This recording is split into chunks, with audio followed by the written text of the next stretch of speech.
विशेष करून कसं की योग हा एक मोठा शास्त्र आहे. शरीर आणि मन त्याला संतुलित आणि व्यवस्थित ठेवण्यासाठी हा शास्त्र उपयोगात आणला जातो.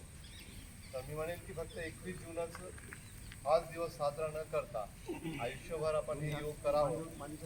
जसं आज संकल्प करा, तुम्ही ठरवा की 21 जून पुढच्या 21 जूनपर्यंत मी योग करेन आणि शरीर आणि मनाला स्वस्थ ठेवेन. तर रोज योग करा. आणि आपल्या इथे मंत्र योग साधना केंद्र निःशुल्क वर्ग घेतो. महिलांसाठी संध्याकाळी 4 ते 5 आणि पुरुषासाठी सकाळी क्लास असतो 6 ते 7 आणि तो एकदम निःशुल्क असतो.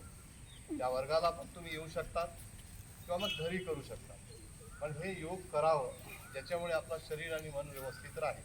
त्याच्यात आसनं असतात, प्राणायाम असतात, मेडिटेशन म्हणजे अंतर्मुख होण्यासाठी ध्यान, त्या सगळ्या गोष्टी आहेत.